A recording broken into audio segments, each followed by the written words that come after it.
이번 사연은 예비시모 앞에서 남친 따귀를 때리고 파혼 선언을 했다는 분의 사연인데요. 무슨 일이 있었던 걸까요? 함께 보시겠습니다. 사연 시작 전에 좋아요, 구독 부탁드리겠습니다. 채널에 큰 힘이 됩니다. 얼마 전에 파혼한 여자입니다. 그때는 몰랐는데 정말 지옥으로 들어갈 뻔했던 것 같아요. 다행히 정신 차리고 지옥으로 걸어 들어가다가 문 앞에서 유턴했네요. 나이는 20대 후반입니다. 예비신랑이었던 사람은 저보다 6살 많은 남자였고요. 남친과 연애를 시작한 것은 3년 전이었어요. 그전에도 알고 지낸 기간이 있었지만 그리 길지는 않습니다. 남편은 외동이에요. 외동에 대한 선입견과는 다르게 배려심도 있어 보이고 자상한 성격의 남자였습니다. 저와 남친은 나이 차이가 좀 있어서 그런지 듬직한 느낌을 주는 남자였죠.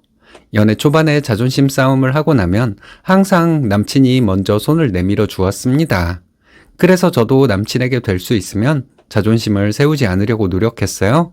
남친 부모님은 식당을 운영하는 분들입니다. 오랫동안 운영해온 식당이었기 때문에 코로나도 잘 견뎌낼 정도로 단골이 많은 식당이에요. 남친은 가끔 저에게 자기 부모님의 식당에서 일을 도와달라고 했어요. 요일별로 좀 다르기는 하지만 남친 부모님의 식당은 바쁜 시간이 있어요. 바쁜 시간에는 모두 정신없이 서빙을 합니다. 남친이 식당 일을 도와달라고 부탁을 하길래 처음에 저는 생각 없이 가서 일을 도왔어요. 그런데 그런 일이 반복이 되니 좀 그렇더라고요. 처음에는 고마워하던 남친 부모님도 저를 식당에서 일하는 종업원으로 생각하는 느낌이 들었습니다. 남친과 저는 보통 주말에 데이트를 했거든요. 데이트 중에 남친은 갑자기 가봐야 할 것 같다고 하는 거예요. 무슨 일 있냐고 물었더니 부모님으로부터 전화가 왔답니다. 식당에 손님이 몰려들어서 일을 도우러 가야 한다는 것이었어요. 저는 생각 없이 남친을 따라 남친 부모님의 식당으로 갔습니다. 가서 함께 일을 돕고 다시 데이트를 하면 된다고 생각했어요. 남친은 제가 함께 가서 일을 돕자고 했더니 좋아하더라고요. 오후에 그 식당에 가서 일을 돕고 나니 늦은 시간이 되었습니다. 데이트를 하지 못하고 저는 바로 집으로 갔어요. 그런 일이 한 번 있고 나니 남친은 저에게 가끔 도움을 요청했습니다. 처음에는 미안한 듯한 말투로 도움을 요청하다가 언젠가부터는 당당하게 도움 요청을 하더군요. 처음 몇 번은 남친이 도움을 요청할 때 나 혼자 일을 돕는 걸로 부족할 것 같아. 이런 식으로 말을 했는데 언젠가부터 남친은 오늘 시간 되면 식당으로 좀 와. 이렇게 바뀌더라고요. 남친 부모님의 식당에서 내가 일을 돕는 것은 좀 좋지 않다는 말을 꺼냈다가 남친과 대판 싸웠습니다. 저는 부모님의 식당 일을 도우면서 그분들에게 식당 종업원 취급을 받는 것이 싫다고 했고 남친은 바쁘다 보면 그럴 수도 있는 거라면서 저와 말다툼을 하게 된 것이었어요. 처음에는 사소한 말다툼으로 시작해서 나중에는 크게 싸우게 되었습니다. 그런 일이 있고 나서 화해를 했고 그 후부터 저는 남친 부모님의 식당에 일을 도우러 가지 않았어요. 몇 달 전에 남친은 저에게 결혼을 하자고 했어요. 저도 이 남자와 결혼을 하게 될 것 같다고 생각하고 있었기 때문에 결혼을 약속하게 되었죠. 저는 남친과 결혼하게 되면 지금처럼 각자 회사를 다니면서 살면 되는 것으로 생각했습니다. 남친도 처음에는 저와 같은 생각이라고 말하더라고요. 자기도 식당을 운영하는 것은 너무 힘들 것 같다고 했고 저는 안심을 했습니다. 그런데 남친 부모님 식당에 갔다가 남친 어머니의 이상한 말씀을 듣게 되었어요. 남친 어머니는 너네 둘이 가게 일을 도울 테니 걱정 없겠다. 몇 년 그렇게 하다가 너네 둘이 가게를 운영해라. 이러시더군요. 저는 놀라운 와중에 더 놀라운 얘기를 듣게 되었습니다. 남친 어머니는 권리금 얘기를 하시더군요. 남친 아버지는 저희에게 권리금을 받아 노후자금으로 쓰면 될 것이라고 하셨습니다. 저는 너무 당황스러웠죠. 남친이 바로 우리는 이 식당을 물려받을 생각이 없다. 이렇게 말해주기를 바랬지만 남친은 아무 말도 하지 않고 있었습니다. 남친이 말이 없길래 제가 남친 부모님께 말했어요.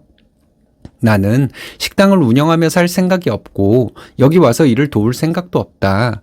회사에서 일을 하는 것만으로도 충분히 피곤하고 힘들다. 이 식당은 나중에 권리금 받고 다른 사람에게 넘기시는 게 좋겠다. 이렇게 말이죠.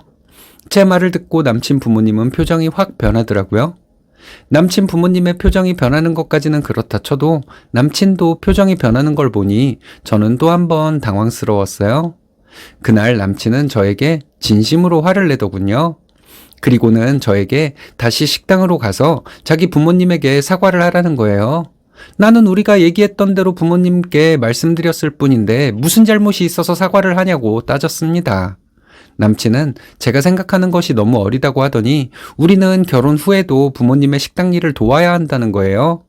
그렇게 살다가 나중에 회사에서 일하는 것이 힘들면 부모님의 식당을 물려받으면 얼마나 좋겠냐고 하더군요. 저는 남친에게 우리가 얘기했던 것은 뭐였냐고, 우리는 회사원으로 살기로 하지 않았냐고 따졌더니 남친은 제가 세상을 몰라도 너무 모른다고 무시하는 거예요.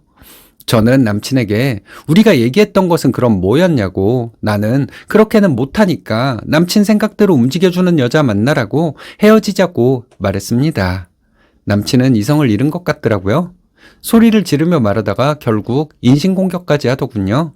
남친은 저에게 너네 부모님은 너한테 세상을 하나도 안 가르쳐 주었나 보다 이러면서 이래서 가정교육이 중요한 거다 이런 말까지 했습니다.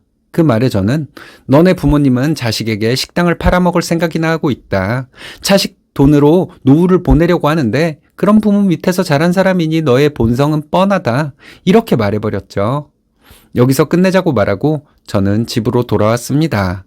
일주일간 남친은 저에게 연락하고 회사로 찾아와서 다시 잘해보자고 하더군요. 무릎 꿇고 빌기까지 하면서 남친은 저에게 마음을 돌려달라고 했습니다. 저는 잠시 마음이 흔들리기도 했어요. 그래서 남친과 다시 만나 얘기를 많이 나눴습니다. 남친과 다시 잘 해보려고 얘기를 해봤지만 길게 얘기를 하다 보면 제자리 걸음이었어요. 근데 남친은 자기 부모님께 우리는 평생 회사를 다닐 것이고 부모님의 식당을 운영할 마음이 전혀 없다고 말했다고 합니다. 그러니 저는 걱정하지 않아도 된다는 것이었어요. 근데 저는 못 믿겠더라고요. 남친은 그 후에도 자기 부모님 식당에 가서 일을 도왔으니까요. 내가 민감한 건가? 이런 생각도 들었습니다. 남친은 별 생각 없이 부모님을 도와드리러 식당에 간 것일 수도 있는데 말이죠. 그러다가 남친과 저는 결혼에 대한 얘기를 하기 위해 남친 부모님 식당에 다시 가게 되었어요. 남친 부모님과 얘기하다가 남친이 저에게 거짓말을 했다는 것을 알게 되었습니다. 남친 어머니는 전에 했던 말을 또 하더라고요. 저와 남친이 결혼해서 그 식당을 이어받아 운영할 것이라고 하더니 정확한 권리금 액수까지 말하는 것이었어요. 저는 너무 화가 나서 남친에게 그 자리에서 화를 냈습니다. 날 속이고 여기를 데려온 것이냐며 화를 내고 있는데 남친 어머니는 감히 어른 앞에서 언성을 높이냐고 하더군요. 나는 분명히 이 식당을 운영할 마음이 없다고 했고 남친은 나에게 분명히 내 의사를 부모님께 전달했다고 했는데 내가 지금 이런 말을 듣고 그럼 화가 안 나겠냐 했습니다. 남친 어머니는 살아봐라. 회사 다니면서 눈치 보는 것보다 내 장사하는 게 훨씬 마음 편하지 이러시더군요. 그리고 남친 어머니는 갑자기 너네 엄마 바람 피운 적 있니? 너도 바람 피우고 싶어서 그렇게 회사를 다니고 싶어 하는 거야? 이러더군요. 회사를 다니는 여자는 전부 바람을 피운다는 얘기인지 그 얘기 듣고 저는 가방 챙겨서 나오려고 했어요. 남친은 제 팔을 붙잡더라고요. 저는 남친 따귀를 때렸습니다. 그리고 너 같은 새끼 말에 속은 내가 미친년이라고 소리 지르고 나왔어요.